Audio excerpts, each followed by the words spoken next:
Revista Espírita, Jornal de Estudos Psicológicos. Ano 3 de abril de 1860, número 4. Boletim da Sociedade Parisiense de Estudos Espíritas. Sexta-feira, 24 de fevereiro de 1860. Sessão geral. Comunicações diversas. Primeira, carta de Dieppe, confirmando em todos os pontos os fatos de manifestações espontâneas ocorridas na casa de um padeiro do vilarejo de Grandes Ventes, perto de Dieppe, e relatados pelo Vigie, publicada em nosso número de março. Segunda, carta do Sr. M., de Teudardèche, dando novas informações sobre fatos que se passaram no castelo de Fons, perto de Albenas. Terceira, carta do barão Tcherkassov, com detalhes circunstanciados e autênticos sobre um fato deveras extraordinário de manifestação espontânea por um espírito perturbador, ocorrido em meados deste século com um fabricante de São Petersburgo, publicada a seguir.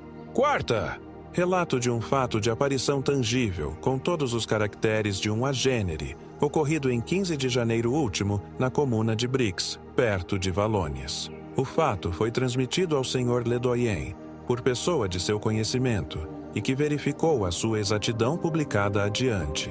Quinta, leitura de uma tradição muçulmana sobre o profeta Esdras, extraída do Moniteur, de 15 de fevereiro de 1860, e que se baseia sobre um fato de faculdade mediúnica. Estudos. Primeiro, ditado espontâneo de Charlet, recebido pelo Sr. Didier Filho, dando continuidade ao trabalho começado. Segundo, evocação do Sr. Jules Louisy, falecido em 30 de janeiro último, no Hospital do Val-de-Grace, em consequência de um câncer que lhe havia destruído parte da face e do maxilar. Esta evocação foi feita conforme o desejo de um de seus amigos, presente à sessão, e de uma pessoa da família.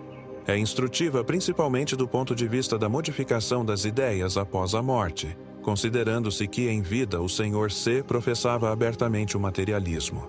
Terceiro, pede-se a São Luís dizer se é possível chamar o espírito que se manifestou na casa do padeiro de Dieppe. Ele responde que não, por motivos que serão conhecidos mais tarde. Sexta-feira, 2 de março de 1860. Sessão particular. Exame e discussão de várias questões administrativas. Estudo e apreciação de diversas comunicações espíritas, quer obtidas na sociedade, quer fora das sessões. Solicitado a dar um ditado espontâneo, São Luís escreve o que se segue, por intermédio da senhorita Rouet. Resposta. Eis-me aqui, meus amigos, pronto a vos dar meus conselhos como tenho feito até hoje. Desconfiai dos espíritos maus, que poderiam insinuar-se entre vós, procurando semear a desunião. Infelizmente, os que querem se tornar úteis a uma obra sempre encontram obstáculos. Aqui não se acha a pessoa generosa que os conhece, mas o encarregado de executar os desejos que ela manifesta. Não temais. Triunfareis de todos os obstáculos pela paciência, uma atitude firme contra as vontades que querem se impor. Quanto às diversas comunicações que me atribuem, muitas vezes é outro espírito que toma meu nome. Pouco me comunico fora da sociedade, que tomei sob meu patrocínio. Aprecio esses lugares de reunião, que me são especialmente consagrados, mas é somente aqui que gosto de dar avisos e conselhos. Assim, desconfiai dos espíritos que frequentemente se servem de meu nome. Que a paz e a união estejam entre vós. Em nome de Deus Todo-Poderoso, que criou o bem, eu vô-lo desejo. São Luís.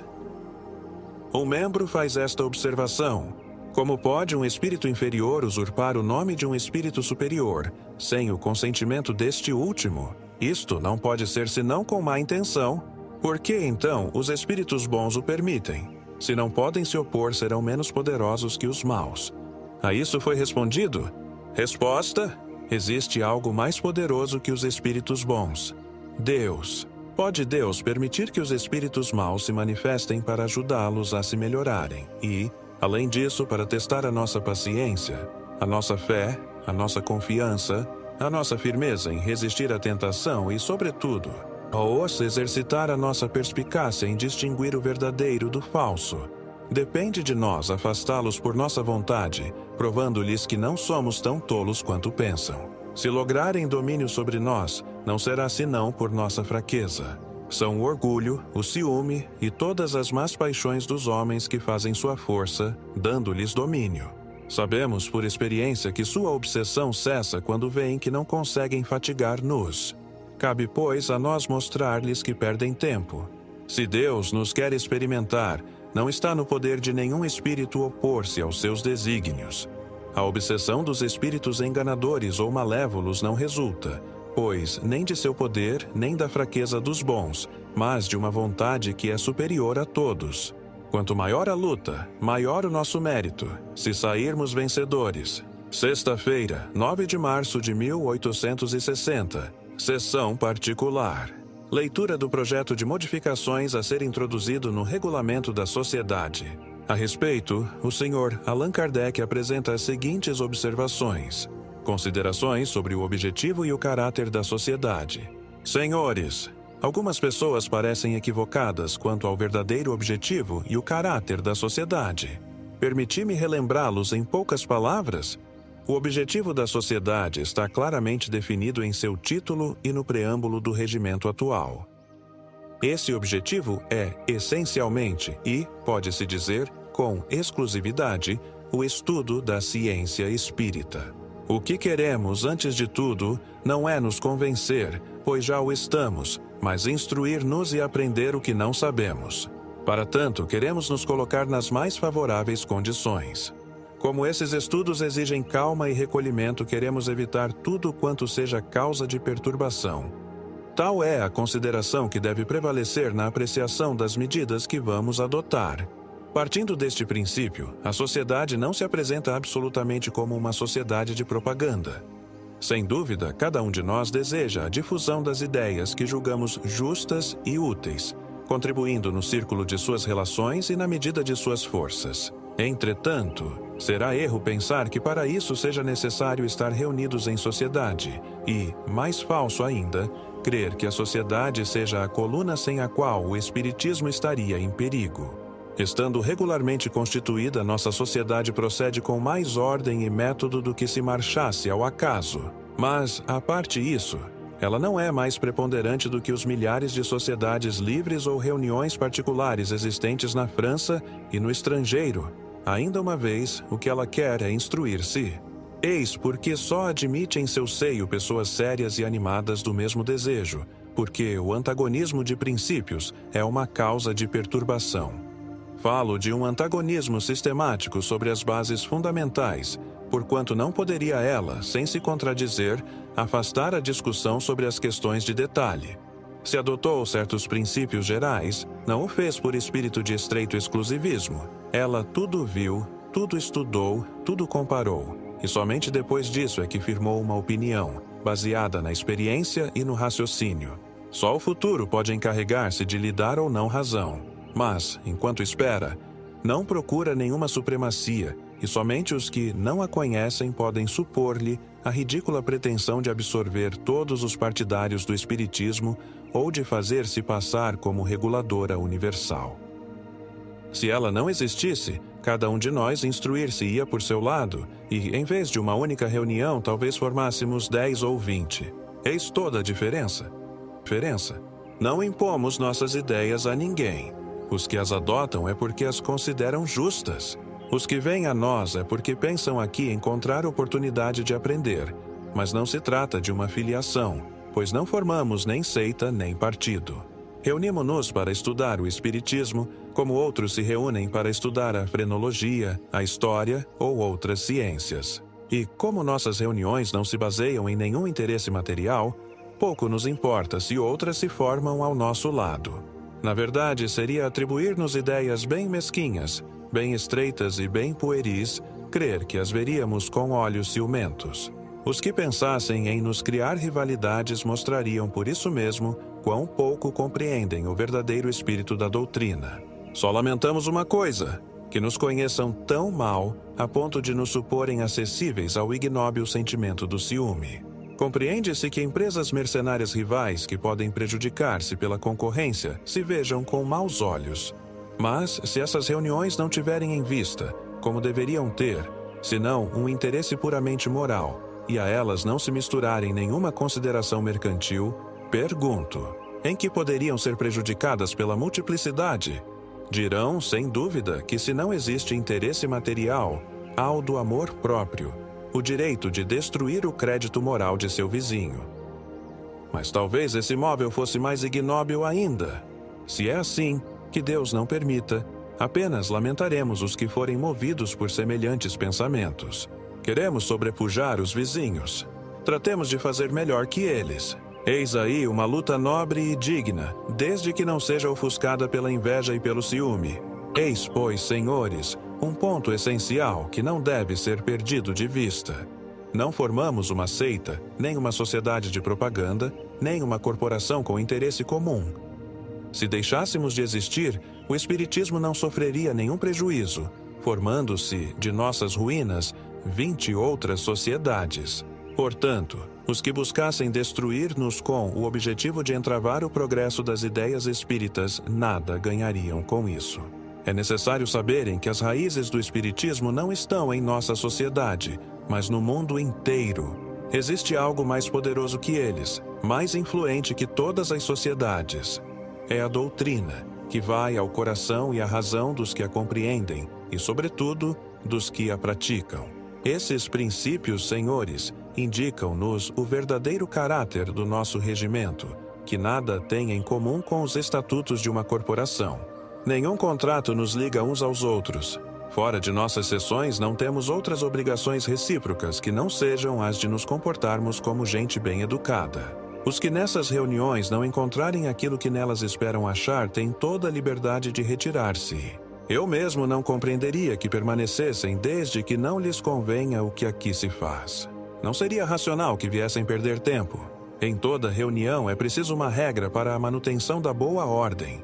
Falando claramente, nosso regulamento nada mais é que uma instrução destinada a estabelecer ordem em nossas sessões.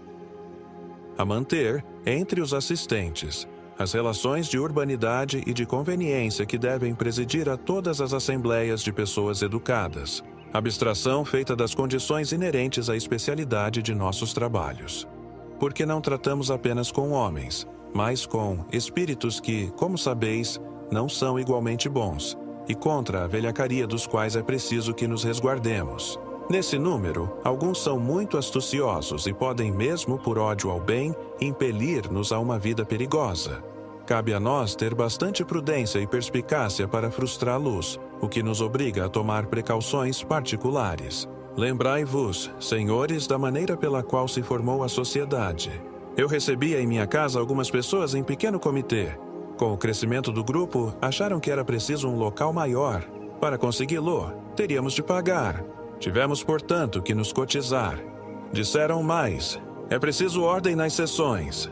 Não se pode admitir o primeiro que chegar. É necessário, portanto, um regulamento.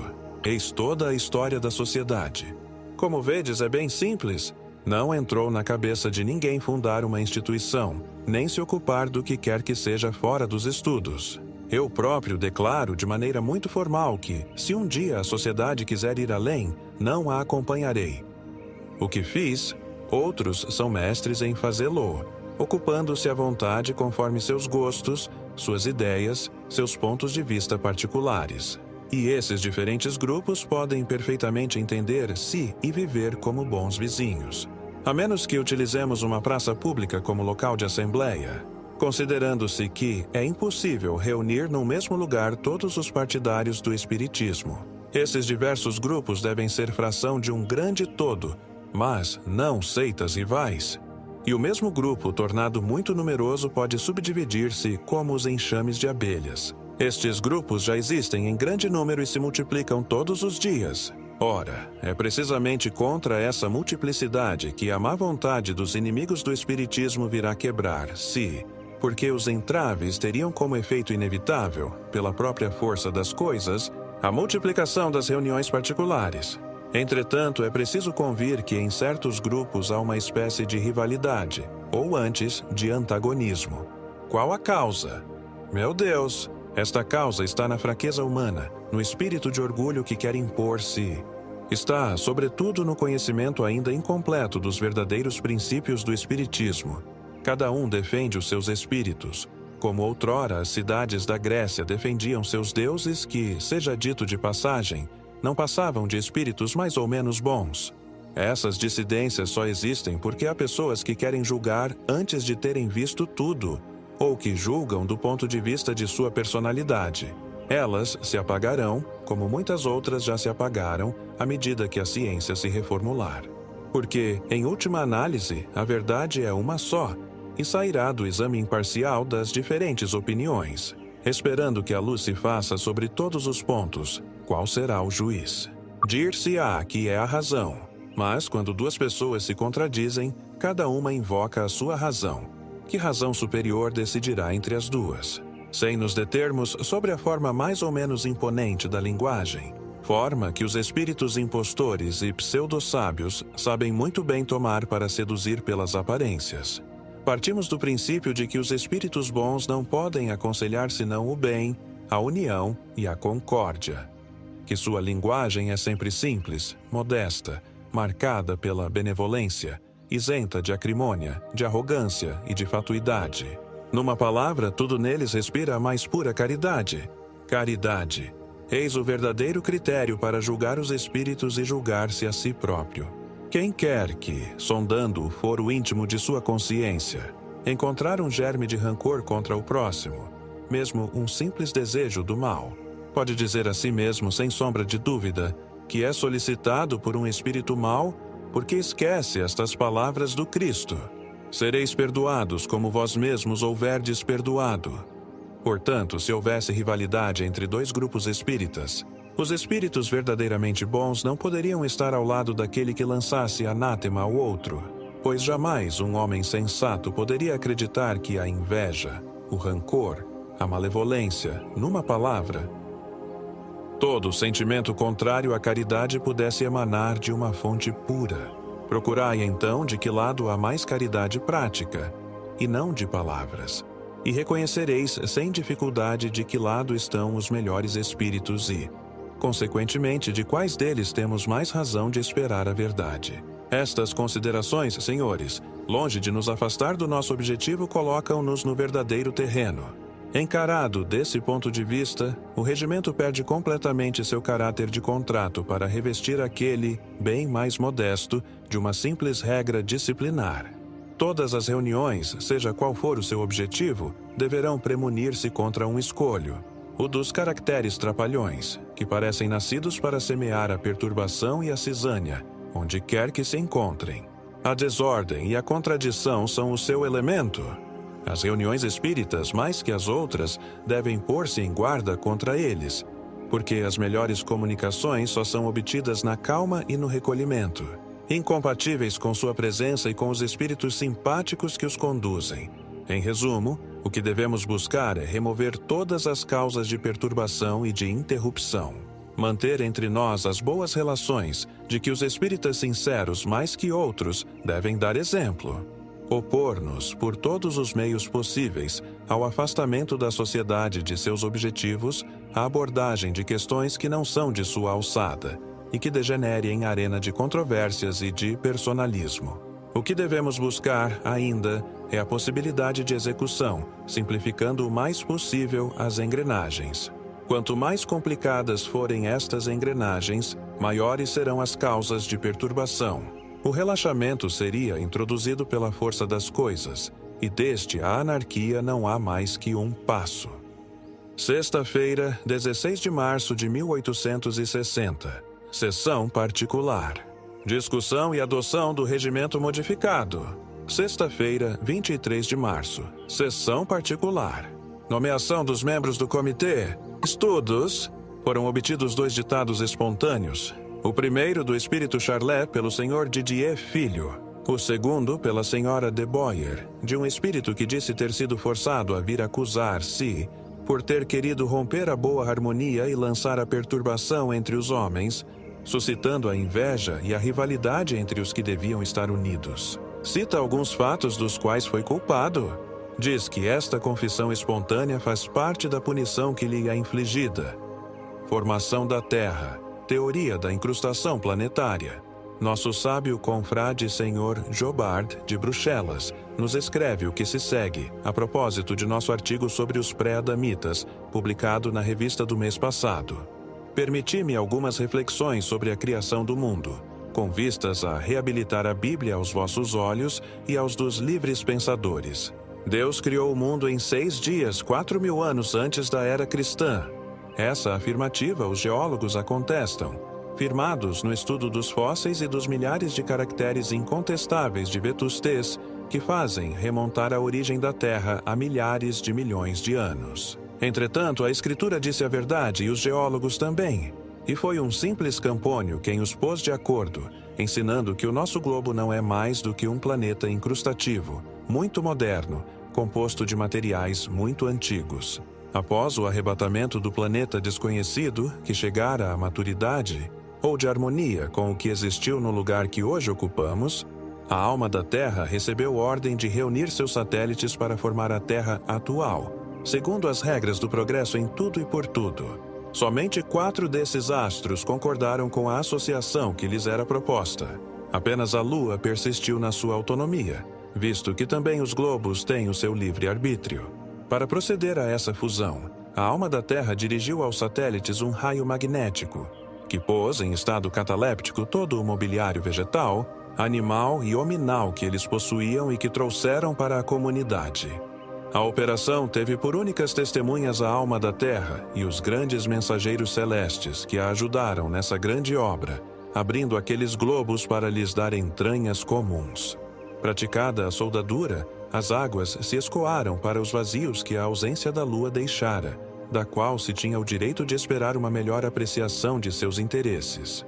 As atmosferas se confundiram e começou o despertar ou a ressurreição dos germens que estavam em catalepsia. O homem foi o último a ser tirado do estado de hipnotismo e se viu cercado da luxuriante vegetação do paraíso terrestre e dos animais que pastavam em paz ao seu derredor. Tudo isto se podia fazer em 6 dias, com obreiros tão poderosos como os que Deus encarregara da tarefa. O planeta Ásia trouxe a raça amarela, a de civilização mais antiga. O África, a raça negra. O Europa, a raça branca. E o América, a raça vermelha. A Lua certamente nos teria trazido a raça verde ou azul. Assim, certos animais de que apenas os despojos são encontrados nunca teriam vivido na Terra atual, mas teriam sido transportados de outros mundos desmanchados pela velhice. Os fósseis, que se encontram em climas sob os quais não teriam podido existir neste mundo, viviam sem dúvida em zonas muito diferentes nos globos onde nasceram. Tais despojos na Terra se encontram nos polos, ao passo que viviam no equador dos globos a que pertenciam. E depois essas enormes massas, cuja possibilidade de existência não podemos conceber no ar, viviam no fundo dos mares, sob a pressão de um meio que lhes tornava fácil a locomoção.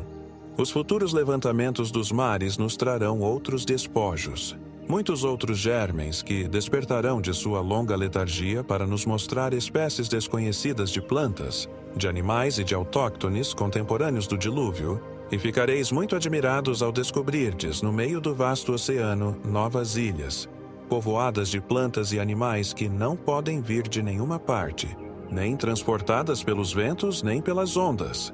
Nossa ciência, que acha errada a Bíblia, terminará por restituir-lhe sua estima, como foi forçada a fazê-lo a propósito da rotação da Terra, pois não se trata de erro da Bíblia, mas dos que não a compreendem. Eis a prova. Josué parou o sol, dizendo-lhe: Está sol. Ora, desde então ele está parado, pois em parte alguma encontrais que ele lhe tenha ordenado que girasse novamente. E, se desde a derrota dos amalequitas a noite continua sucedendo ao dia, é preciso admitir que a terra gira. Então, não é Galileu, mas os inquisidores que mereciam ser censurados por não terem tomado a Bíblia ao pé da letra. Também se negava a existência do licórnio bíblico, e acabam de ser mortos 2 nas montanhas do Tibete. Negava-se a aparição do espectro de Saul e, graças a Deus, estais a ponto de convencer os negadores. Lembremo-nos sempre desta advertência das Escrituras. Noli est incredulus psicotecus et mulus, quibus non est intellectus. Saudações cordiais e respeitosas ao autor da Etnografia do Mundo Espírita. Jobard! Jobard. A teoria da formação da Terra pela incrustação de vários corpos planetários já foi dada por certos espíritos em diversas épocas, por meio de médiuns estranhos entre si. Não nos fazemos adeptos dessa doutrina, que confessamos não ter sido ainda suficientemente estudada para sobre ela nos pronunciarmos, mas reconhecemos que merece um exame sério. As reflexões que ela nos sugere não passam de hipóteses, até que dados mais positivos venham confirmá-las ou desmenti-las. Enquanto esperamos, é uma baliza que pode abrir caminhos a grandes descobertas e guiar nas buscas. Talvez os cientistas um dia encontrem nessa teoria a solução de mais de um problema. Mas, dirão certos críticos, não tendes confiança nos espíritos, já que duvidais de suas afirmações.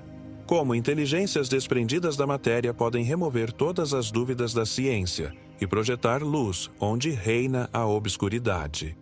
Isto é uma questão muito grave, que se liga à própria base do espiritismo e que não poderíamos resolver neste momento sem repetir o que já temos dito a respeito. Assim, aditaremos apenas algumas palavras a fim de justificar nossas reservas.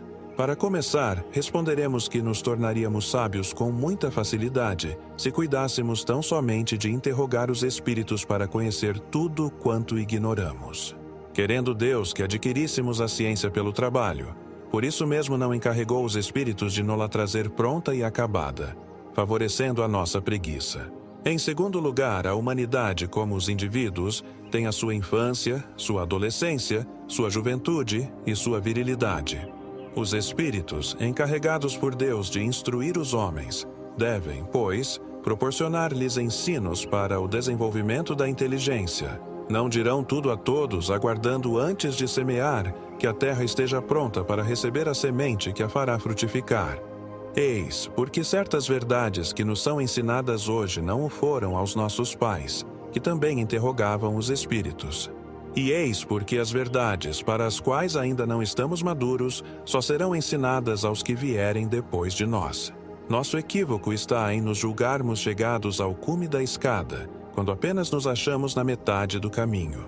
Digamos de passagem que os espíritos têm duas maneiras de instruir os homens. Tanto podem fazê-lo comunicando-se diretamente, o que tem ocorrido em todos os tempos, como o provam todas as histórias sagradas e profanas, quanto se encarnando entre eles para o desempenho das missões de progresso. Tais são esses homens de bem e de gênio, que aparecem de tempos em tempos como fachos para a humanidade, fazendo-a avançar alguns passos. Vede o que acontece quando esses mesmos homens vêm antes do tempo propício para as ideias que devem espalhar. São desconhecidos em vida, mas seus ensinos não ficam perdidos. Depositados nos arquivos do mundo, como um grão precioso posto de reserva, um belo dia levanta da poeira, no momento em que pode frutificar. Desde então, compreende-se que, se o tempo requerido para disseminar certas ideias não houver ainda chegado, será em vão interrogarmos os espíritos. Eles só podem dizer o que lhes é permitido. Mas também há outra razão, que compreendem perfeitamente todos os que têm alguma experiência do mundo espírita. Não basta ser espírito para possuir a ciência universal. Do contrário, a morte nos tornaria quase iguais a Deus. Aliás, o simples bom senso recusa-se a admitir que o espírito de um selvagem, de um ignorante ou de um malvado, desde que desprendido da matéria, esteja no nível do sábio ou do homem de bem. Isto não seria racional. Há, pois, espíritos adiantados e outros mais ou menos atrasados, que devem vencer diversas etapas e passar por numerosas peneiras, antes de se despojarem de todas as suas imperfeições. Disso resulta que no mundo dos espíritos são encontradas todas as variedades morais e intelectuais existentes entre os homens e outras mais. Ora, prova a experiência que os maus se comunicam tão bem quanto os bons. Os que são francamente maus são facilmente reconhecíveis, mas há também, entre eles, semissábios, pseudo-sábios, presunçosos, sistemáticos e até hipócritas.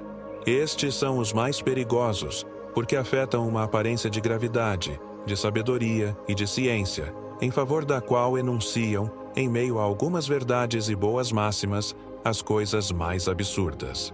E, para melhor enganar, não receiam adornar-se com os mais respeitáveis nomes. separar o verdadeiro do falso, descobrir o embuste escondido numa exibição de palavras bonitas, desmascarar os impostores, eis, sem contradita, uma das maiores dificuldades da ciência espírita. Para superá-la, faz-se necessária uma longa experiência, conhecer todas as astúcias de que são capazes os espíritos de baixa classe, ter muita prudência, ver as coisas com o mais imperturbável sangue frio e, sobretudo, guardar-se contra o entusiasmo que cega. Com o hábito e um pouco de tato, chega-se facilmente a desmascarar a luz, mesmo sob a ênfase da mais pretensiosa linguagem. Mas infeliz do médium que se julga infalível, que se ilude com as comunicações que recebe.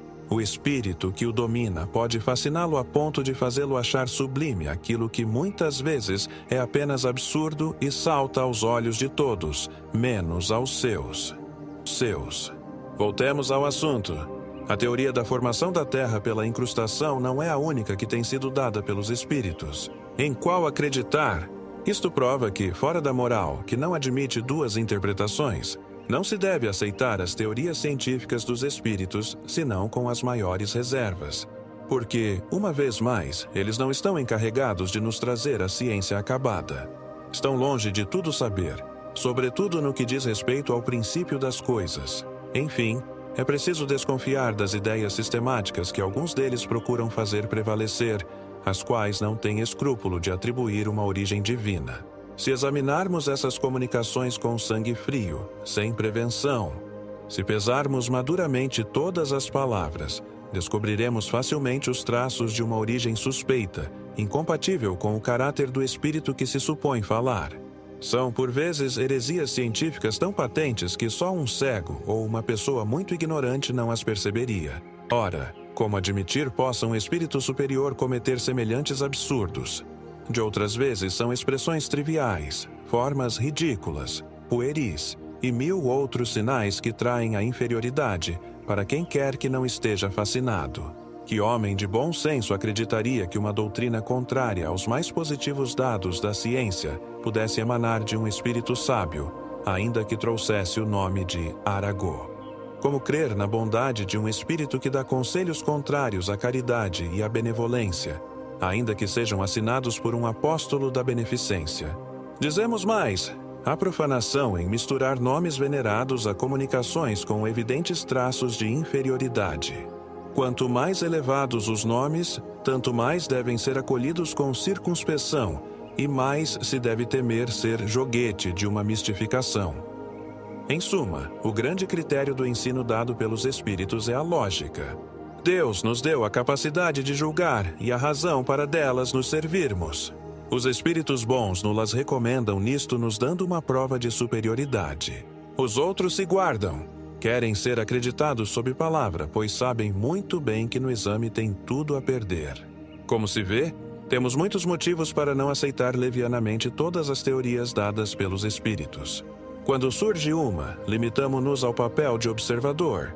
Fazemos abstração de sua origem espírita, sem nos deixar fascinar pelo brilho de nomes pomposos. Examinamo-la como se emanasse de um simples mortal e vemos se é racional, se dá conta de tudo, se resolve todas as dificuldades. Foi assim que procedemos com a doutrina da reencarnação, que não tínhamos adotado, embora vinda dos espíritos, senão após haver reconhecido que ela só, e só ela, podia resolver aquilo que nenhuma filosofia jamais havia resolvido.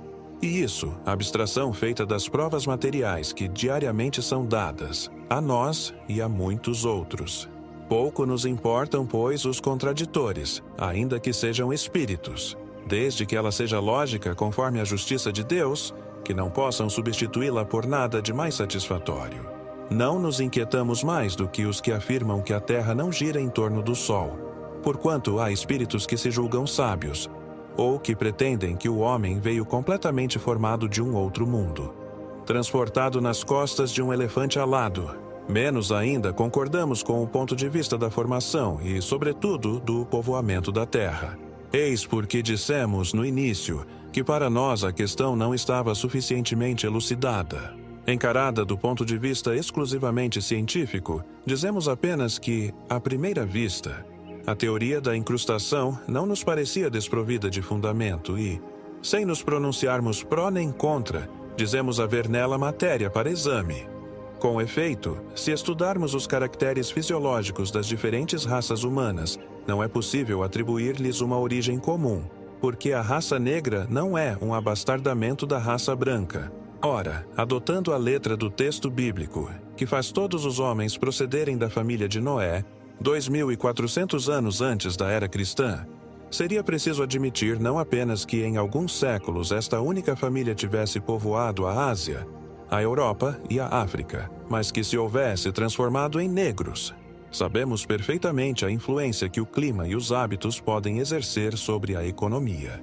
Um sol ardente avermelha a epiderme e escurece a pele, mas em parte alguma se viu, mesmo sob o mais intenso ardor tropical, famílias brancas procriarem negros sem cruzamento de raças. Para nós, portanto, é evidente que as raças primitivas da Terra provêm de origens diferentes. Qual o princípio? Eis a questão e, até provas concretas, não é permitido a respeito fazer senão conjecturas. Aos sábios, pois, compete ver as que melhor concordam com os fatos constatados pela ciência. Sem examinar como foi possível a junção e a soldagem de vários corpos planetários para formar o nosso globo atual, devemos reconhecer que o fato não é impossível, e desde então, estaria explicada a presença simultânea de raças heterogêneas, tão diferentes em costumes e em línguas, de que cada globo teria trazido os germens ou os embriões. E, quem sabe, talvez indivíduos completamente formados. Nesta hipótese, a raça branca proviria de um mundo mais adiantado do que o que teria trazido a raça negra. Em todo o caso, a junção não se teria operado sem um cataclismo geral, o que só teria deixado subsistir alguns indivíduos. Assim, conforme essa teoria, nosso globo seria, ao mesmo tempo, muito antigo por suas partes constituintes e muito novo por sua aglomeração. Como se vê, tal sistema em nada contradiz os períodos geológicos que, assim, remontariam a uma época indeterminada e anterior à junção. Seja como for, e seja o que disser o Sr. Jobbard, se as coisas se passaram assim, parece difícil que um tal acontecimento se tenha realizado e, sobretudo, que o equilíbrio de semelhante caos tenha podido estabelecer-se em 6 dias de 24 horas. Os movimentos da matéria inerte estão submetidos a leis eternas, que não podem ser derrogadas senão por milagres. Não por milagres. Resta-nos explicar o que se deve entender por alma da Terra, porquanto não pode entrar na cabeça de ninguém atribuir uma vontade à matéria. Os espíritos sempre disseram que alguns entre eles têm atribuições especiais. Agentes e ministros de Deus dirigem, conforme o seu grau de elevação, os fatos de ordem física, bem como os de ordem moral. Assim como alguns velam pelos indivíduos, dos quais se constituem gênios familiares ou protetores, outros tomam sob seu patrocínio reuniões de indivíduos, grupos, cidades, povos e até mundos. Por alma da Terra deve-se, pois, entender-se o espírito, chamado por sua missão a dirigi-la e a fazê-la progredir, tendo sob suas ordens inumeráveis legiões de espíritos encarregados de velar pela realização de seus desígnios. O espírito diretor de um mundo deve ser necessariamente de uma ordem superior, e tanto mais elevado quanto mais adiantado for aquele mundo. Se insistimos sobre vários pontos que poderiam parecer estranhos ao assunto, foi precisamente por se tratar de uma questão científica eminentemente controvertida. Importa que seja bem constatado, pelos que julgam as coisas sem conhecê-las, que o Espiritismo está longe de tomar por artigo de fé tudo quanto vem do mundo invisível. Assim como pretendem, ele não se apoia numa crença cega, mas na razão. Se nem todos os seus partidários guardam a mesma circunspeção, a culpa não é da ciência espírita, mas dos que não se dão ao trabalho de aprofundá-la. Ora, não seria mais lógico julgar o exagero de alguns do que condenar a religião pela opinião dos fanáticos. Cartas do Dr. Morreri sobre a senhorita Désirée Godou. Falamos sobre a notável faculdade da senhorita Désirée Godou como médium curadora, e poderíamos ter citado atestados autênticos que temos sob os olhos. Mas eis um testemunho cujo alcance ninguém contestará. Não se trata de um desses certificados liberados um tanto levianamente. mas do resultado de observações sérias de um homem de saber, eminentemente competente para apreciar as coisas sob o duplo ponto de vista da ciência e do espiritismo. O Dr. Morreri nos envia as 2 cartas seguintes, cuja reprodução, por certo, nossos leitores agradecerão. Plessis-Boudet, Pertot de Loudéac, Côte du Nord. Senhor Allan Kardec, embora sobrecarregado de ocupações neste momento, como membro correspondente da Sociedade Parisiense de Estudos Espíritas, devo informar-vos de um acontecimento para mim inesperado e que, sem dúvida, interessa a todos os nossos colegas. Nos últimos números de vossa revista elogiastes a senhorita Désirée Godu, de Hennebon. Dissestes que depois de ter sido médium vidente, audiente e escrevente, esta senhorita se havia tornado, desde alguns anos, médium curadora. Foi nesta última qualidade que ela se dirigiu a mim, reclamando meu concurso como doutor em medicina, para provar a eficácia de sua medicação, que poderíamos chamar espírita.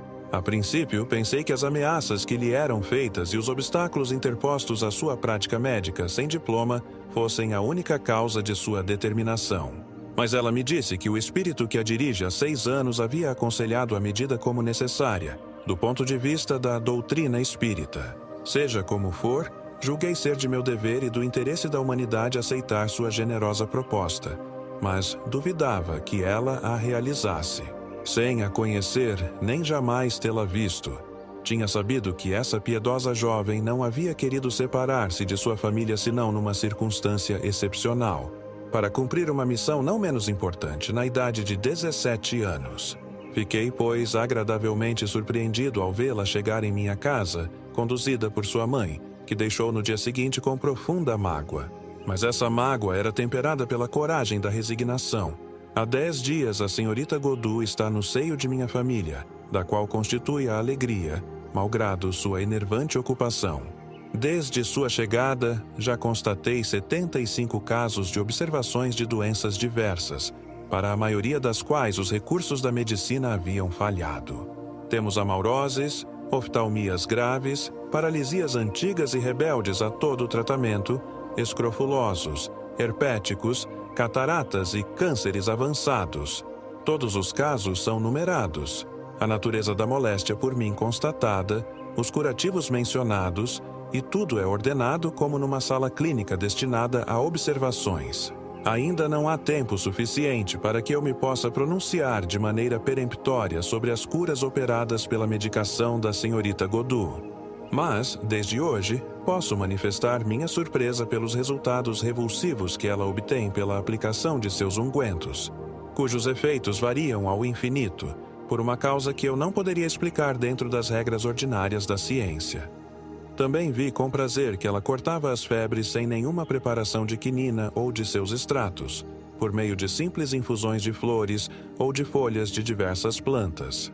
Acompanho com vivo interesse o tratamento de um câncer bastante avançado. Esse câncer, diagnosticado e tratado sem sucesso, como sempre, por vários colegas, é objeto da maior preocupação da senhorita Godu. Não são 1 nem 2 vezes que ela o pensa, mas a todas as horas. Desejo sinceramente que seus esforços sejam coroados de sucesso e que cure este indigente, que trata com zelo acima de qualquer elogio. Se o conseguir, pode-se naturalmente esperar que logrará outros e, neste caso, prestará um imenso serviço à humanidade, curando essa terrível e atroz moléstia. Sei que alguns confrades censurarão e sorrirão da esperança em que me embalo, mas que me importa desde que essa esperança se realize? Já me fazem reprimendas por prestar concurso a uma pessoa cuja intenção ninguém contesta, mas que a aptidão para curar é negada pela maioria, considerando-se que tal aptidão não lhe foi dada pela faculdade. A isto responderei: não foi a faculdade que descobriu a vacina, mas simples pastores. Não foi a faculdade que descobriu a cortiça do Peru, mas os indígenas daquele país. A faculdade constata os fatos, agrupa-os e classifica-os para formar a preciosa base do ensino, mas não os produz exclusivamente. Alguns tolos, infelizmente há muitos por aqui, como em toda parte, se julgam espirituosos por qualificarem a senhorita Godu de feiticeira. Certamente é uma feiticeira amável e bastante útil, pois não inspira nenhum temor de feitiçaria nem o desejo de sacrificá-la na fogueira. A outros que pretendem seja ela instrumento do demônio, responderei sem rodeios. Se o demônio vem à terra curar os incuráveis, abandonados e indigentes, forçoso é concluirmos que finalmente ele se converteu, merecendo por isso os nossos agradecimentos. Ora, duvido muito que entre os que assim falam, não haja muitos que prefiram ser curados por suas mãos a morrer nas mãos de médico. Recebamos, pois, o bem de onde vier e, a não ser com provas autênticas, não atribuamos o seu mérito ao diabo. É mais moral e mais racional atribuir o bem a Deus e lhe o agradecer. A respeito, penso que minha opinião será partilhada por vós e por todos os meus colegas. Aliás, que isso se torne ou não uma realidade, sempre resultará algo para a ciência. Não sou homem de olvidar certos meios empregados que hoje muito negligenciamos. Disse que a medicina 20 de março de 1860. Senhor, em minha última carta anunciei-vos que a senhorita Désirée Godu tinha vindo exercer sua faculdade curadora sob minhas vistas. Hoje venho vos trazer algumas novidades. Desde 25 de fevereiro comecei minhas observações sobre um grande número de doentes, quase todos indigentes e impossibilitados de tratamento adequado. Alguns têm doenças pouco importantes. A maioria, porém, é acometida por afecções que resistiram aos meios curativos ordinários. Cataloguei, desde 25 de fevereiro, 152 casos de moléstias muito variadas. Infelizmente, em nossa região, sobretudo os doentes indigentes seguem seus caprichos e não têm paciência para se resignarem a um tratamento contínuo e metódico. Desde que experimentam melhora, julgam-se curados e nada mais fazem. É um fato muitas vezes constatado em minha clientela e que, necessariamente, deveria ocorrer com a senhorita Godu. Como já vos disse, nada quero prejulgar, nada afirmar, exceto os resultados constatados pela experiência. Mais tarde farei o inventário de minhas observações e constatarei as mais notáveis. Mas, desde já, posso exprimir a minha admiração por certas curas obtidas fora dos meios ordinários. Vi curar sem quinino 3 episódios de febres intermitentes, rebeldes, dos quais um havia resistido a todos os meios por mim empregados. A senhorita Godu curou igualmente 3 panarícios e 2 inflamações subaponevróticas da mão, em poucos dias. Fiquei deveras surpreendido. Posso também constatar a cura, ainda não radical, mas muito avançada, de um de nossos mais inteligentes trabalhadores, Pierre Le Boudec, de Saint-Hervé, surdo há 18 anos. Ele ficou tão maravilhado quanto eu, quando, após 3 dias de tratamento, pôde ouvir o canto dos pássaros e a voz de seus filhos. Vi-o esta manhã. Tudo leva a crer numa cura radical dentro em pouco. Entre nossos doentes, o que mais atrai minha atenção neste momento é um tal Bigot, operário em Saint-Caradec, acometido há 2 anos e meio por um câncer do lábio inferior. O câncer chegou ao último grau. O lábio inferior está parcialmente destruído. As gengivas, as glândulas sublinguais e submaxilares estão tomados pelo câncer. O próprio osso maxilar inferior está afetado pela moléstia. Quando se apresentou em minha casa, seu estado era desesperador. Suas dores eram atrozes. Não dormia há 6 meses. Qualquer operação era impraticável, pois o mal estava muito avançado. A cura me parecia impossível, e o declarei com toda franqueza à senhorita Godu, a fim de premuni-la contra uma derrota inevitável. Minha opinião não variou quanto ao prognóstico. Não posso acreditar na cura de um câncer tão avançado. Entretanto, devo declarar que desde o primeiro curativo, o doente experimenta alívio e, a partir de 25 de fevereiro, dorme bem e se alimenta. Voltou-lhe a confiança, a ferida mudou de aspecto de modo visível e, se isso continuar, a despeito de minha opinião tão formal, serei obrigado a esperar uma cura. Se realizar-se, será o maior fenômeno de cura que se possa constatar. É preciso esperar e ter paciência com o doente. A senhorita Godu tem com ele um cuidado todo especial. Por vezes tem feito curativos de meia em meia hora. Esse indigente é o seu favorito. Quanto a outras coisas, nada tenho a dizer. Poderia edificar-vos sobre os boatos, mexericos e alusões à feitiçaria. Mas, como a tolice é inerente à humanidade, não me dou ao trabalho de tentar erradicá-la. Aceitai, etc. Harry! Observação! Como se pode ficar convencido pelas duas cartas acima, o Dr. Morreri não se deixa fascinar pelo entusiasmo. Observa as coisas friamente como homem esclarecido que não se permite ilusões. Demonstra inteira boa-fé e, pondo de lado o amor próprio do médico, não teme confessar que a natureza pode prescindir dele, inspirando a uma jovem sem instrução os meios de curar que ele não encontrou sequer em sua faculdade, nem em seu próprio cérebro, não se julgando humilhado por isso.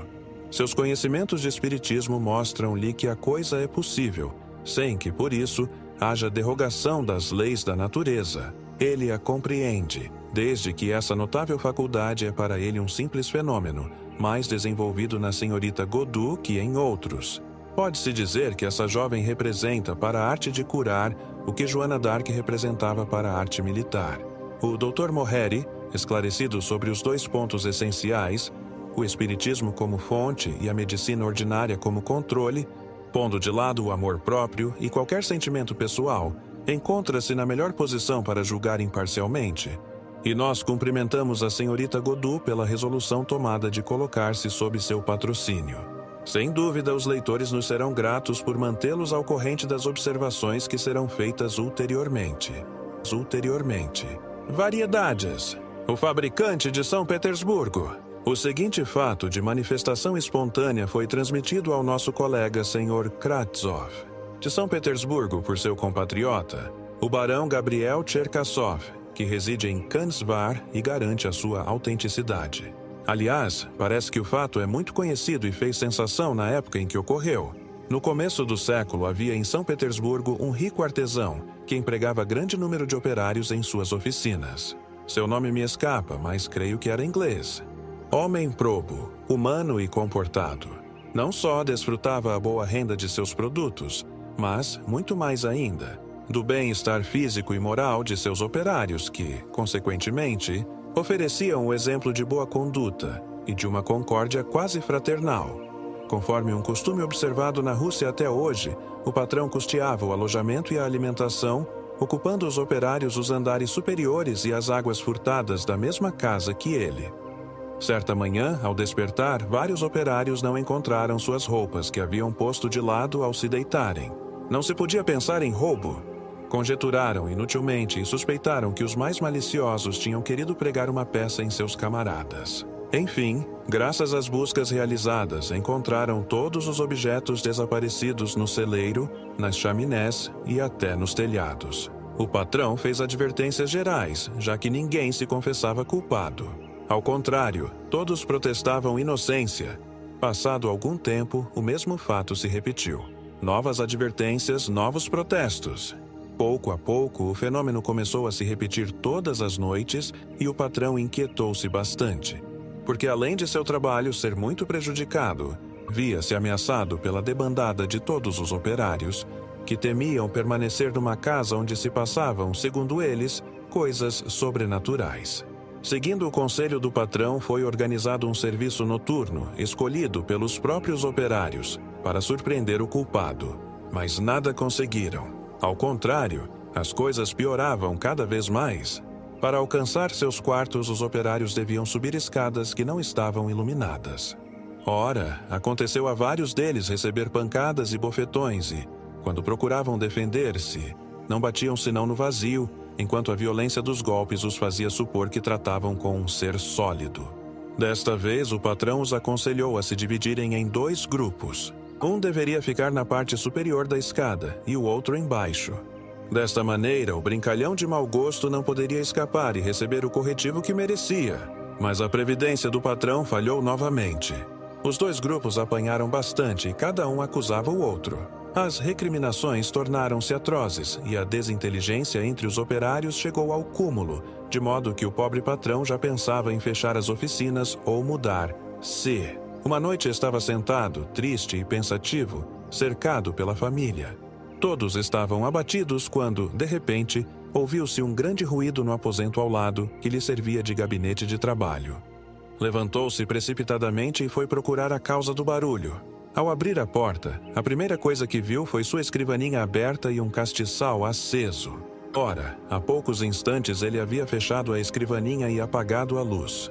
Ao aproximar-se, distinguiu sobre a mesa um tinteiro de vidro e uma pena que não lhe pertenciam, além de uma folha de papel sobre a qual estavam escritas estas palavras, que não tinham tido tempo de secar. Manda demolir a parede em tal lugar, era acima da escada.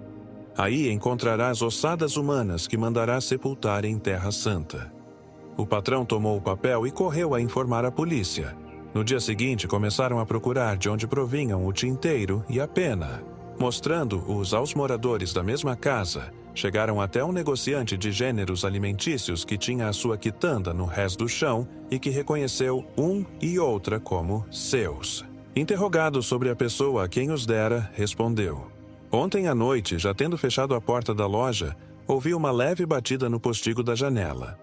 Abri e um homem, cujos traços não me foi possível distinguir, disse: Peço-te que me deis um tinteiro e uma pena. Eu tos pagarei. Tendo-lhe passado os 2 objetos, ele me atirou uma grande moeda de cobre que ouvi cair no assoalho, mas não pude encontrar. Demoliram a parede no lugar indicado, e aí encontraram ossadas humanas que foram enterradas, voltando tudo ao normal. Jamais se soube a quem pertenciam aqueles ossos. Fatos desta natureza devem ter ocorrido em todas as épocas e vê-se que não são provocados absolutamente pelos conhecimentos espíritas. Compreende-se que, em séculos recuados ou entre povos ignorantes, tenham dado lugar a todo tipo de conjecturas supersticiosas. Aparição tangível. No dia 14 de janeiro último, o Sr. Leconte, cultivador na comuna de Brix, distrito de Valognes, foi visitado por um indivíduo que se dizia um de seus antigos camaradas, com o qual havia trabalhado no porto de Cherbourg, e sua morte remonta a 2 anos e meio. A aparição tinha por fim pedir a Leconte que mandasse rezar uma missa. No dia 15 houve recorrência da aparição. Menos espantado, Leconte efetivamente reconheceu o antigo camarada, mas, ainda perturbado, não soube o que responder. O mesmo aconteceu em 17 e 18 de janeiro. Somente no dia 19, Leconte disse-lhe: Já que desejas uma missa, onde queres que seja rezada? Assistirás a ela. Desejo, respondeu o espírito, que a missa seja realizada na capela de São Salvador, dentro de 8 dias. Lá estarei. E acrescentou: Há muito tempo que eu não te via e a distância era longa para vir te procurar. Dito isto, retirou-se apertando-lhe a mão. O Sr. Leconte cumpriu sua promessa. Em 27 de janeiro, a missa foi rezada em São Salvador, e ele viu seu antigo camarada ajoelhado nos degraus do altar, perto do sacerdote oficiante. Além dele, ninguém percebeu a aparição, embora tivesse perguntado ao padre e aos assistentes se não o teriam visto. Desde aquele dia, o Sr. Leconte não foi mais visitado e retomou sua habitual tranquilidade. Observação: conforme esse relato, cuja autenticidade é garantida por uma pessoa digna de fé, não se trata de uma simples visão, mas de uma aparição tangível, pois o defunto, amigo do Sr. Leconte, lhe havia apertado a mão. Os incrédulos dirão que foi uma alucinação, mas, até o momento, ainda esperamos de sua parte uma explicação clara, lógica e verdadeiramente científica dos estranhos fenômenos que designam por esse nome. Porquanto simplesmente negá-los não nos parece a melhor solução. São ditados espontâneos.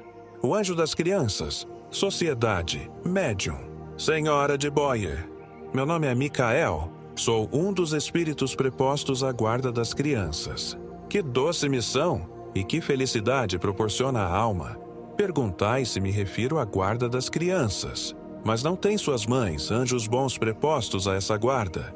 E por que ainda é necessário um espírito para delas se ocupar? Então não pensais nas que não têm mais essa boa mãe. Infelizmente não as há, e muitas. E não terá a própria mãe necessidade de ajuda algumas vezes. Quem a desperta em meio ao seu primeiro sono? Quem a faz pressentir o perigo? Quem cogita em aliviá-la quando o mal é grave? Nós, sempre nós, que desviamos a criança travessa do precipício para onde corre. Que dela desviamos os animais nocivos e afastamos o fogo que poderia misturar-se aos seus cabelos louros. Nossa missão é suave. Somos ainda nós que lhes inspiramos a compaixão pelo pobre, a doçura, a bondade. Nenhuma criança, mesmo das piores, poderia nos irritar. Há sempre um instante em que seu coraçãozinho nos fica aberto. Alguns de vós se espantarão desta missão. Mas não dizeis frequentemente? Há um Deus para as crianças, sobretudo para as crianças pobres. Não, não há um Deus, mas anjos, amigos. E como poderíeis explicar de outro modo essas salvações miraculosas? Existem ainda muitos outros poderes cuja existência nem mesmo suspeitais. Há o espírito das flores, dos perfumes. Há milhares cujas missões mais ou menos elevadas vos pareceriam deliciosas e invejáveis após vossa dura vida de provas. Eu os exortarei a virem ao vosso meio. Neste momento sou recompensada por uma vida inteiramente devotada às crianças. Casada jovem com um homem que possuía vários filhos, não tive a felicidade de tê-los de mim mesma. Completamente devotada a elas, Deus, o bom e soberano Senhor, concedeu-me ser ainda a guarda das crianças. Eu repito, doce e santa missão, cuja influência as mães aqui presentes não poderiam negar. Adeus, vou à cabeceira dos meus pequenos protegidos. A hora do sono é a minha hora, e é preciso que visite todos esses olhinhos fechados. Ficai sabendo que o bom anjo que vela por elas não é uma alegoria, mas uma verdade. Conselhos, Sociedade, 25 de novembro de 1859. Médium. Senhor Rose, outrora vos teriam crucificado, queimado, torturado. A forca foi derrubada, a fogueira extinta, os instrumentos de tortura destruídos. A arma terrível do ridículo, tão poderosa contra a mentira, atenuar-se-á ante a verdade. Seus inimigos mais temíveis foram encerrados num círculo intransponível. Com efeito, negar a realidade de nossas manifestações seria negar a revelação, que é a base de todas as religiões. Atribuí-las ao demônio, pretender que o espírito do mal venha confirmar e desenvolver o evangelho. Exortar-vos ao bem e à prática de todas as virtudes. É simplesmente e felizmente provar que ele não existe. Todo reino dividido contra si mesmo perecerá. Restam os espíritos maus. Jamais uma árvore boa produzirá maus frutos. Jamais uma árvore má produzirá bons frutos. Nada de melhor tendes a fazer senão responder-lhes o que respondia o Cristo aos seus perseguidores, quando formularam contra ele as mesmas acusações. E, como ele, rogar a Deus que os perdoe, pois não sabem o que fazem. O Espírito de Verdade. Outra, ditada ao Sr. Rose e lida na sociedade. A França conduz o estandarte do progresso e deve guiar as outras nações. Assim o provam os acontecimentos passados e contemporâneos. Fostes escolhidos para serdes o espelho que deve receber e refletir a luz divina, que deve iluminar a terra, até então mergulhada nas trevas da ignorância e da mentira. Mas se não estiverdes animados pelo amor do próximo e por um desinteresse sem limites, se o desejo de conhecer e propagar a verdade, cujas vias deveis abrir à posteridade, não for o único móvel a guiar os vossos trabalhos, se o mais leve pensamento íntimo de orgulho, egoísmo e interesse material achar lugar em vossos corações, não nos serviremos de vós senão como o artífice, que provisoriamente emprega uma ferramenta defeituosa. Viremos a vós até que tenhamos encontrado ou provocado um centro mais rico do que vós em virtudes, mais simpático à falange de espíritos que Deus enviou para revelar a verdade aos homens de boa vontade. Pensai nisto seriamente. Descei aos vossos corações, sondai-lhes os mais íntimos refolhos e expulsai com energia as más paixões que nos afastam. A não ser assim, retirai-vos antes de comprometerdes os trabalhos de vossos irmãos pela vossa presença, ou a dos espíritos que traríeis convosco. O Espírito de Verdade. A ostentação. Sociedade, 16 de dezembro de 1860. Médium. Senhorita Hewitt. Numa bela tarde de primavera, um homem rico e generoso estava sentado em seu salão. Sorvia, feliz, o perfume das flores de seu jardim, enumerava, complacente, todas as boas obras que tinha praticado durante o ano. A essa lembrança não pôde deixar de lançar um olhar quase desprezível sobre a casa de um de seus vizinhos, que não pudera dar senão módica moeda para a construção da igreja paroquial. De minha parte, disse ele, dei mais de 1000 escudos para essa obra pia. Deitei negligentemente uma cédula de 500 francos na bolsa que me estendia àquela jovem duquesa em favor dos pobres. Dei muito para as festas de beneficência, para toda sorte de loterias, e creio que Deus me será grato por tanto bem que fiz. Ia esquecendo uma pequena esmola que dei há pouco tempo a uma infeliz viúva, responsável por numerosa família e que ainda cria um órfão. Mas o que lhe dei é tão pouco que, por certo, não será por isso que o céu se me abrirá. Tu te enganas, respondeu de repente uma voz que lhe fez voltar a cabeça. É a única que Deus aceita, e eis a prova. No mesmo instante, uma mão apagou o papel em que ele havia escrito todas as suas boas obras, deixando apenas a última. Ela o levou ao céu. Não é, pois, a esmola dada com ostentação que é a melhor, mas a que é dada com toda a humildade do coração. Joinville, Amy Deloy, Amor e Liberdade. Sociedade, 27 de janeiro de 1860. Medium, Sr. Rose. Deus é amor e liberdade. É pelo amor e pela liberdade que o espírito se aproxima dele. Pelo amor desenvolve, em cada existência, novas relações que o aproximam da unidade. Pela liberdade escolhe o bem que o aproxima de Deus. Sede ardorosos na propagação da nova fé. Que o santo ardor que vos anima jamais vos leve a atentar contra a liberdade alheia. Evitai, por meio de uma insistência muito grande junto à incredulidade orgulhosa e temível, de exasperar uma existência meio vencida e prestes a render-se. O reino da violência e da opressão acabou. O da razão, da liberdade e do amor fraterno está começando. Não é mais pelo medo e pela força que os poderosos da terra adquirirão, doravante, o direito de dirigir os interesses morais, espirituais e físicos dos povos, mas pelo amor e pela liberdade. Abelardo, a imortalidade. Sociedade, 3 de fevereiro de 1860. Medium. Senhorita Hewitt. Como pode um homem, e um homem inteligente, não crer na imortalidade da alma e, consequentemente, numa vida futura, que não é outra senão a do espiritismo? Em que se tornariam esse amor imenso que a mãe devota ao filho, esses cuidados com que o cerca na infância, essa atitude esclarecida que o pai dedica à educação desse ser bem amado? Tudo isso seria, então, aniquilado no momento da morte ou da separação. Seríamos, assim, semelhantes aos animais, cujo instinto é admirável sem dúvida, mas que não cuidam de sua progenie com ternura senão até o momento em que ela cessa de ter necessidade dos cuidados maternos. Chegado esse momento, os pais abandonam os filhos e tudo está acabado. O corpo está criado, a alma não existe, mas o homem não teria uma alma, e uma alma imortal. E o gênio sublime, que só se pode comparar a Deus, tanto dele emana, esse gênio que gera prodígios, que cria obras-primas, seria aniquilado pela morte do homem. Profanação! Não se pode aniquilar assim as coisas que vêm de Deus. Um Rafael, um Newton, um Michelangelo e tantos outros gênios sublimes abarcam ainda o universo em seu espírito, embora seus corpos não mais existam. Não vos enganeis, eles vivem e viverão eternamente. Quanto a se comunicarem convosco, é menos fácil de admitir pela generalidade dos homens.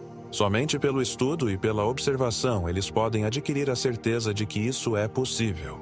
Fénelon, Parábola. Sociedade, 9 de dezembro de 1859. Medium. Sr. Rose.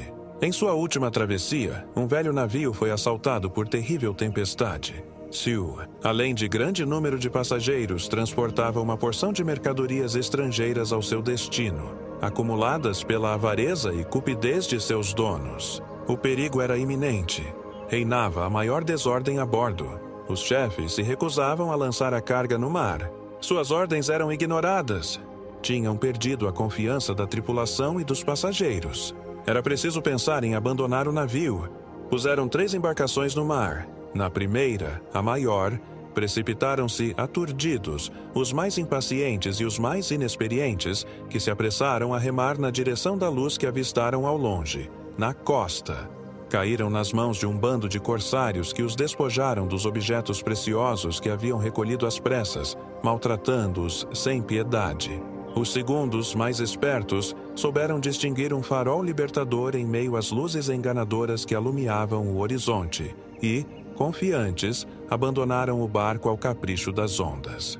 Foram arrebentar nos arrecifes ao pé do próprio farol, do qual não haviam tirado os olhos. Foram tanto mais sensíveis à sua ruína e à perda de seus bens quanto haviam entrevisto a salvação. Os terceiros, pouco numerosos, mas sábios e prudentes, guiavam com cuidado o frágil barco em meio aos obstáculos. Salvaram corpos e bens sem outro mal além da fadiga da viagem. Não vos contenteis, portanto, em vos guardardes contra a pirataria e contra os espíritos maus, mas sabei também evitar o erro dos viajantes negligentes, que perderam os bens e naufragaram no porto. Sabei guiar vosso barco em meio aos escolhos das paixões, e atracareis com felicidade no porto da vida eterna, ricos das virtudes que tiverdes adquirido em vossas viagens. São Vicente de Paulo! São Vicente de Paulo! O Espiritismo. Sociedade, 3 de fevereiro de 1860. Médium. Senhora M. O Espiritismo é chamado a esclarecer o mundo, mas necessita de um certo tempo para progredir. Existiu desde a criação, mas só era conhecido por algumas pessoas, porque, em geral, a massa pouco se ocupa em meditar sobre questões espíritas. Hoje, com o auxílio desta pura doutrina, haverá uma luz nova. Deus, que não quer deixar a criatura na ignorância, permite que os espíritos mais elevados venham em nosso auxílio, para contrabalançar a ação do espírito das trevas, que tende a envolver o mundo. O orgulho humano obscurece a razão e a faz cometer muitas faltas na terra. São necessários espíritos simples e dóceis para comunicarem a luz e atenuarem todos os nossos males. Coragem. Persisti nesta obra, que é agradável a Deus, porque ela é útil para a sua maior glória, e dela resultarão grandes bens para a salvação das almas. Francisco de Sales. Filosofia. Sociedade. 3 de fevereiro de 1860. Médium. Senhor, Colin, escrevei isto. O homem, que é ele? De onde veio? Para onde vai? Deus, a natureza, a criação, o mundo. Sua eternidade no passado, no futuro. Limite da natureza. Relações do ser infinito com o ser particular. Passagem do infinito ao finito. Perguntas que devia fazer o homem, criança ainda, quando viu pela primeira vez com sua razão, acima da cabeça, a marcha misteriosa dos astros. Sob seus pés, a terra, alternativamente revestida com roupas de festa, sob o hálito tépido da primavera, ou coberta de um manto de luto, debaixo do sopro gelado do inverno.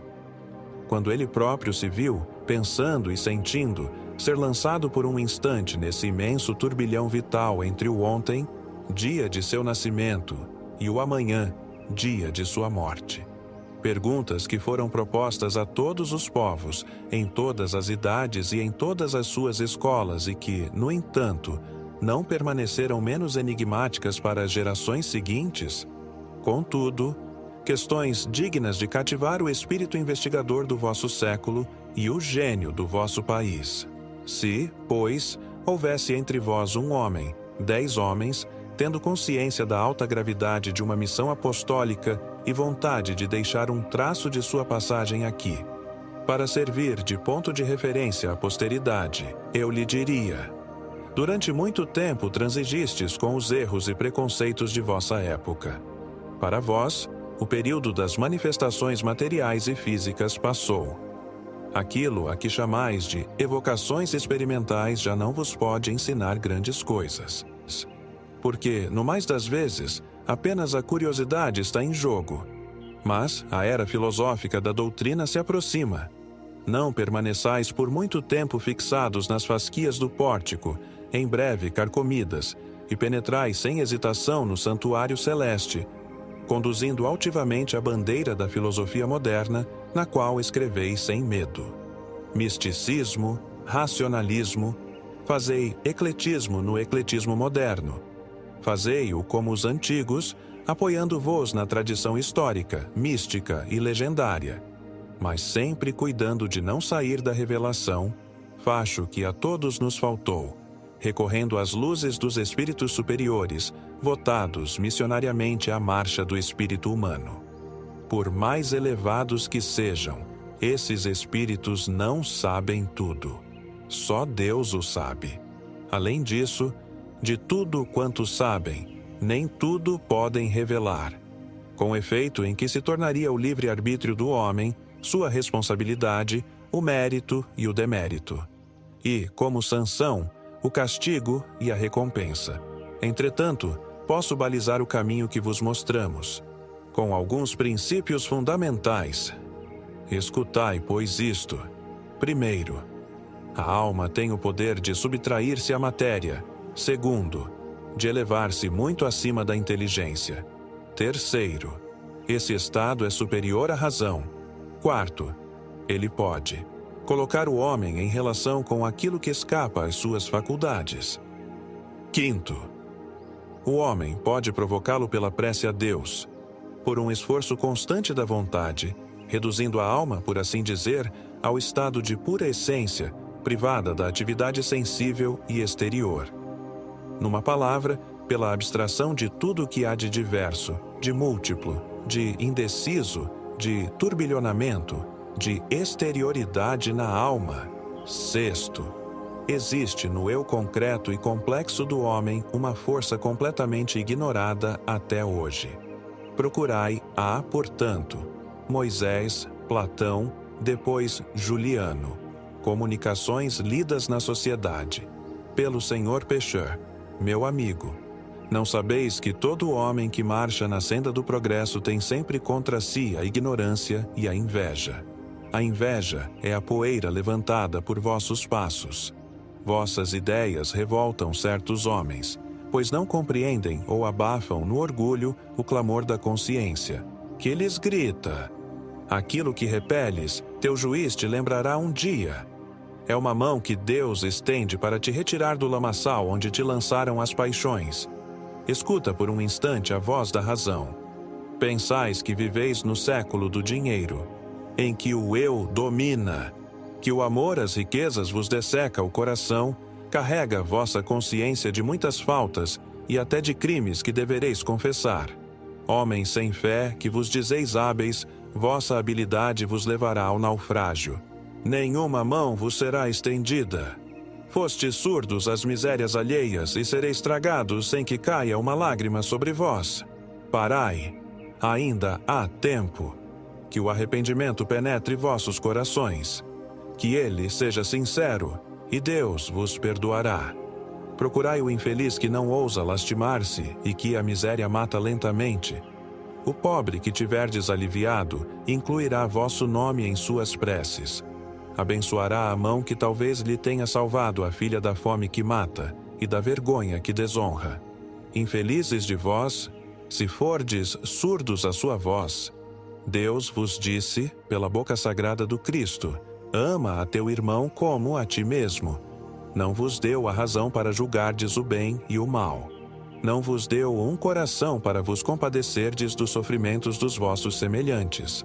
Não sentis que, abafando a consciência, abafais a voz do progresso e da caridade.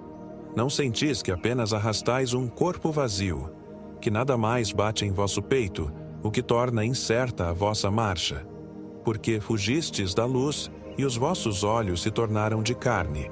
As trevas que vos cercam vos agitam e causam medo.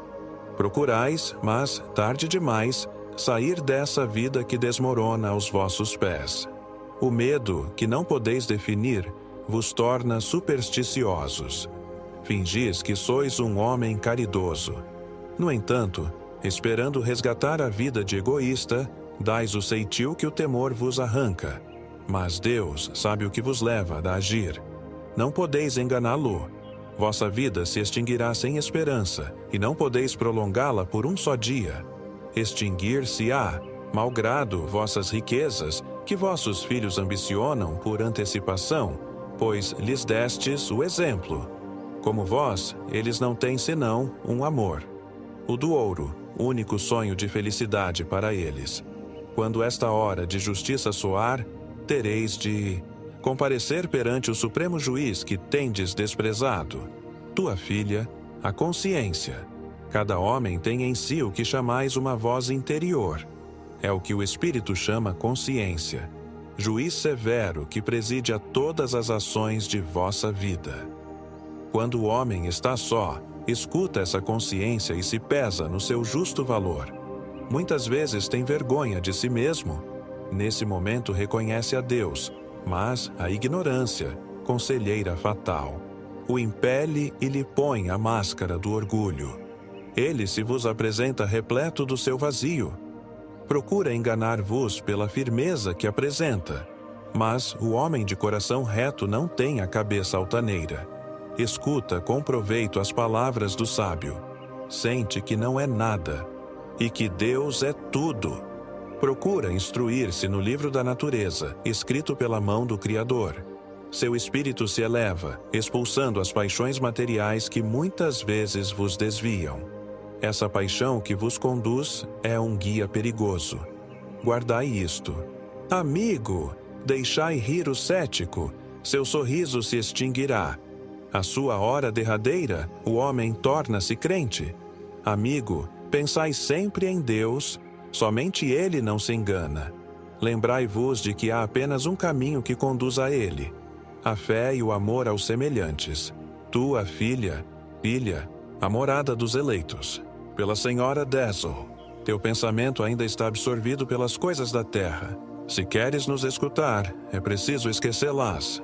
Tentemos conversar do alto. Que teu espírito se eleve para essas regiões, morada dos eleitos do Senhor. Vê esses mundos que esperam todos os mortais, cujos lugares estão marcados conforme o mérito que tiverem. Quanta felicidade para aquele que se compraz nas coisas santas, nos grandes ensinamentos dados em nome de Deus. Ó homens, como sois pequenos comparados aos espíritos desprendidos da matéria, que planam nos espaços ocupados pela glória do Senhor. Felizes os que forem chamados a habitar os mundos onde a matéria não é mais que um nome. Onde tudo é etéreo e translúcido, onde os passos não mais se escutam. A música celeste é o único brilho que chega aos sentidos, tão perfeitos que captam os menores sons, desde que estes se chamem harmonia. Que leveza a de todos os seres amados por Deus, como percorrem deliciados esses sítios encantados transformados em asilos. Ali não há mais discórdias, nem ciúme, nem ódio. O amor tornou-se o laço destinado a unir entre si todos os seres criados. E esse amor, que enche seus corações, só tem por limite o próprio Deus, que é o fim, e no qual se resumem a fé, o amor e a caridade. Um amigo! Teu esquecimento me afligia. Não me deixes mais por tanto tempo sem me chamares. Sinto-me disposto a conversar contigo e a te dar conselhos. Guarda-te de acreditar em tudo quanto outros espíritos poderiam dizer-te.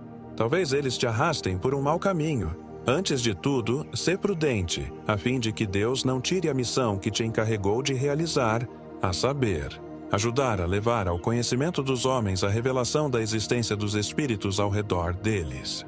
Nem todos se acham em condições de apreciar e compreender o elevado alcance das coisas, cujo conhecimento Deus ainda não permite senão aos eleitos. Dia virá em que esta ciência, cheia de consolação e de grandeza, será compartilhada pela humanidade inteira, na qual não mais se encontrará um incrédulo. Os homens então só poderão compreender uma verdade, tão palpável que não será posta em dúvida por um só instante pelo mais simples dos mortais. Digo-te em verdade que não passará meio século antes que os olhos e ouvidos de todos sejam abertos a essa grande verdade.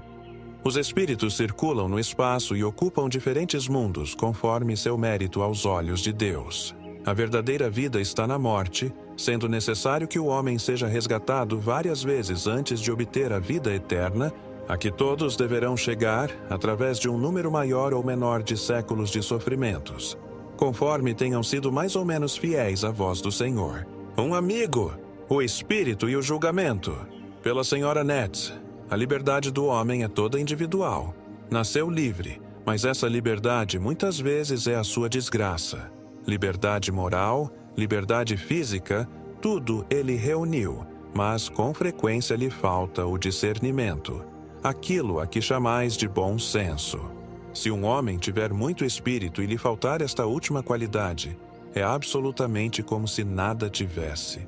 Pois o que faria de seu espírito se não pudesse governá-lo, se não tivesse a inteligência necessária para saber se conduzir, se acreditasse marchar no bom caminho? Quando está no lodaçal, se pensasse ter sempre razão, quando muitas vezes está errado. O discernimento pode tomar o lugar do espírito, mas este jamais substituirá aquele. É uma qualidade necessária e, quando não a temos, precisamos envidar todos os esforços para adquiri-la. Um espírito familiar, o incrédulo, pela senhora Yelle. Vossa doutrina é bela e santa. Sua primeira baliza está plantada e solidamente plantada. Agora não tendes senão que marchar. O caminho que vos é aberto é grande e majestoso. Bem-aventurado o que chegar ao porto. Quanto mais prosélitos houver feito, tanto mais lhe será contado. Mas para isto não deve abraçar a doutrina friamente. É necessário ter ardor, e este ardor será dobrado, porquanto Deus está sempre convosco quando fazeis o bem. Todos os que trouxerdes serão outras tantas ovelhas entradas no redil, pobres ovelhas meio tresmalhadas. Crede! O mais cético, o mais ateu, o mais incrédulo, enfim, tem sempre um cantinho no coração que gostaria de ocultar a si mesmo. Pois bem, é esse cantinho que ele deve procurar e encontrar. É esse lado vulnerável que deve atacar. É uma pequena brecha deixada aberta intencionalmente por Deus, para facilitar à criatura o meio de retornar ao seu seio. São Bento, o sobrenatural, pelo Sr. Rabach de Bordeaux. Meus filhos, vosso pai fez bem em vos chamar seriamente a atenção para os fenômenos produzidos nas sessões que vos ocupam há alguns dias. A julgá-los conforme instruções de certos espíritos sectários, ignorantes ou dominadores, esses efeitos são sobrenaturais. Não creiais nisso, meus filhos. Nada do que acontece é sobrenatural. Se assim fosse, diz o bom senso que só aconteceria fora da natureza e, então, não o veríeis. Para que vossos olhos ou vossos sentidos percebam uma coisa, é de todo necessário que essa coisa seja natural. Com um pouco de reflexão, não há um espírito sério que consinta em crer em coisas sobrenaturais. Com isso, não quero dizer que não haja coisas que assim pareçam à vossa inteligência, mas a única razão para isso é que não as compreendeis. Quando algum fato vos parecer sair do que julgardes natural, guardai-vos contra essa preguiça de espírito que vos induziria a crer que seja sobrenatural. Procurai compreendê-lo, pois para isto vos foi dada a inteligência. Para que vos serviria ela, se tivesseis de vos contentar em aprender e crer no que ensinaram vossos predecessores. É preciso que cada um ponha a inteligência a serviço do progresso, que é obra coletiva de todos. Já que sois dotados de pensamento, pensai. Já que tendes a razão que não vos foi dada sem motivo, examinai e julgai. Não aceiteis julgamentos acabados senão depois de submetidos ao crivo da razão. Duvidai longamente se não tiverdes certeza, mas jamais negueis aquilo que não compreendeis. Examinai seriamente. Somente o preguiçoso, o não inteligente e o indiferente aceitam como verdadeiro ou falso tudo quanto ouvem afirmar ou negar. Enfim, meus filhos, envidai todos os esforços para vos tornardes sérios e úteis, de modo a bem cumprirdes a missão que vos está confiada. Nunca é demasiado cedo para vos ocupardes do bem e do que é bom. Começai, pois, cedo a vos ocupardes das coisas sérias. O tempo das futilidades é sempre muito longo. É inútil para o vosso progresso que não deveis perder de vista um só instante. As coisas da terra nada são, servem apenas a vossa passagem para outro estado, que será tanto mais perfeito quanto melhor preparados estiverdes. Vossa avó, Allan Kardec. Avó, Allan Kardec.